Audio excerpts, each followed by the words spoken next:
All right, today we're going to be talking about, are we a psychopath? You guys can actually figure out whether you're a psychopath or not by answering a couple of riddles. You can determine whether you're a psychopath or not by looking at how you answer the question. All right, what is this test? Let's give it a try.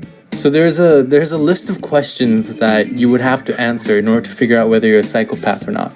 And just to let you guys know, this is not anything scientific. This is just kind of for funsies' sake. So if you do get them right, don't worry about it, all right? We'll see. Now this first one, it's kind of messed up, but it's an easy question. Now there was a little kid, and he got presents from Santa Claus. He got a soccer ball and he got a bicycle, but the kid was not happy. Why? He could have had more stuff? Is this multiple choice? No, Do it's we not get a multiple Scantron? choice. Oh, so we just say whatever comes to our mind? You guys just gotta figure it out. Oh, wow. Well, yeah, no, the kid wanted more stuff or something else. Kid's greedy. Kids are greedy. What about you, Hosa? The kid knows that Santa Claus isn't real and that Santa Claus is his dad. Okay, well, sorry, both of you guys are wrong. Dang it. Any normal person would say either the kid didn't like the present or the kid wanted more presents, but a psychopath will say the kid didn't have any legs. What? Interesting. What? Wow. This is so dark. So out of left field, Daniel. All right, next question. One night, a man goes out because he's thirsty to drink some water. After he finishes drinking water, he looks to the right and he sees a robber. Now this man runs away and goes and hides in the closet. Now, if you were the robber that saw this and you had a knife in your hand, what would you do? Depends what I'm stealing. If I'm stealing something valuable, no witnesses. Yes, but what would you do? Tell me what you would do. I would pretend like I'm walking away. I would open the front door, close the front door, let him come out, stab him when he comes out. Easy, no witnesses. What would you do, Hosa? I would just get the hell out of the house. Someone saw me. Let's get out. Oh, wow, Steven, you actually got that question right. So Good. a normal person would say they would open the closet and kill them, or they would just run away. But a psychopath will say they will wait quietly Shit, really? until that person comes out and then kill them. Wow. Oh shit, I was actually saying that. Oh my god, okay. So, Steven, about that party next week, I don't think you should come. Don't worry, I won't bring a knife. Knives are too informal. All right, question number 3. You're living in an apartment. You're on the 5th floor and you're tired, but you decide to look out the window. And when you looked out the window, you witnessed a man being murdered by another man. But that man saw you too.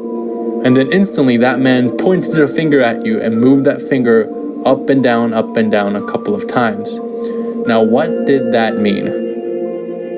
So the man who killed him, killed the other man, saw me and then pointed at me and then moved his fingers up and down and up and down. Yep. That means he's coming for me next. He saw me see the murder. No witnesses. But why up and down and up and down? There's got to be a reason for it. Because you would usually go left and right, or place 2 fingers on your eyes and then on them, or I'm looking at you, I'll be watching, or something like that. You know what I mean? Why up and down and up and down? Well, you guys are out of time. The answer is the psychopath is actually counting the floors. So which floor are you living in? That's creepy. Yeah, wait. Oh, that's what you mean? No, a normal person will say, "Oh, he's pointing at you," like, "Oh, it's a threat." But a psychopath will answer, "Oh, the guy's counting the stairs." Oh, that makes sense though. Like, I was confused as to what the question was asking, but it's okay. Next question. You're a girl and you're at your aunt's funeral, and you're mourning, and then you see right next to you a really handsome man that you fall in love instantly. The man's wearing all black and he has a black hair. The next night, you kill your sister. Now, why did you kill her? So you can see him again at her funeral. Steven got it right. Yep, Steven, I think you might be a psychopath. So a normal person says, Because that girl might be dating that handsome man, or that handsome man might like the girl. But the psychopath will say, I will kill the girl so that there will be another funeral to see that man. Yeah. Wow, okay. That's you're messed up. Really weird. Steven, are you okay? Steven. I'm do you great. need some counseling? I'm great, Hosa. Where do you live? I'm great. You can come over here, all the way in Montreal. Oh man, Steven. Alright, next question. Now this one is a multiple choice. Okay. And I need you guys to close your eyes and imagine this with me. Okay. You're in this forest and it's super dark, alright? And you're walking through the forest and you feel something's behind your back. And so you turn around as fast as you can. What do you see? 1, the opposite sex. 2, nothing. 3, a ghost. 4, a wild animal. 5, a dog. Nothing. I'm pretty sure the answer to psychopath is a girl, or like the opposite sex. Both of you guys are normal human beings. The answer is a dog. Why? I actually don't know the specific reason, but John Hopkins, professor of, I think, Harvard, did this psychological test where psychopaths has the highest chance of picking dogs. Well, I mean, like, I guess a member of the opposite sex is a human being, so regular people interact with human beings, so it's probably not that one. Nothing, because you're not crazy. Ghost isn't a real thing, so it's not really tangible. And wild animal is unfamiliar, and it's not a human companion. So that's probably why it's going to be a dog. But why don't normal people choose it? Because normal people are scared of the opposite sex, wild animals, nothing, and ghosts. They're scared of the opposite sex? I don't know.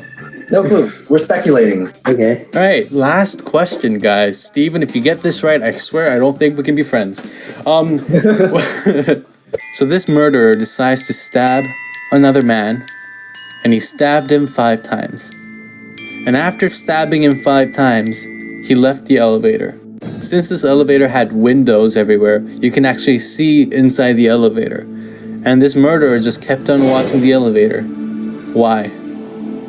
So you said the elevator had windows, right? Mm-hmm. But it could also be an elevator that is made out of glass, and it's a mall elevator. And since if someone had died in the elevator, everyone else would be watching. So the man who killed the guy, if he wasn't watching, that would kind of stand out.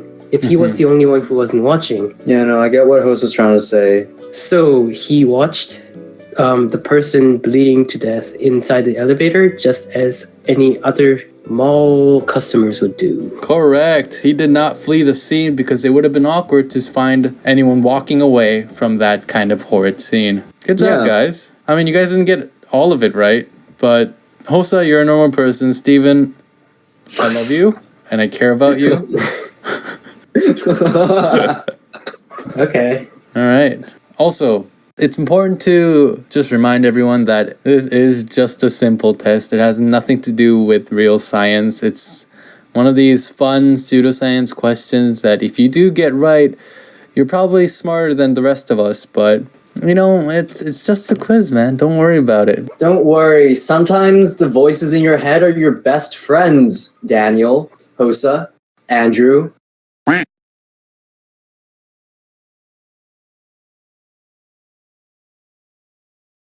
All right.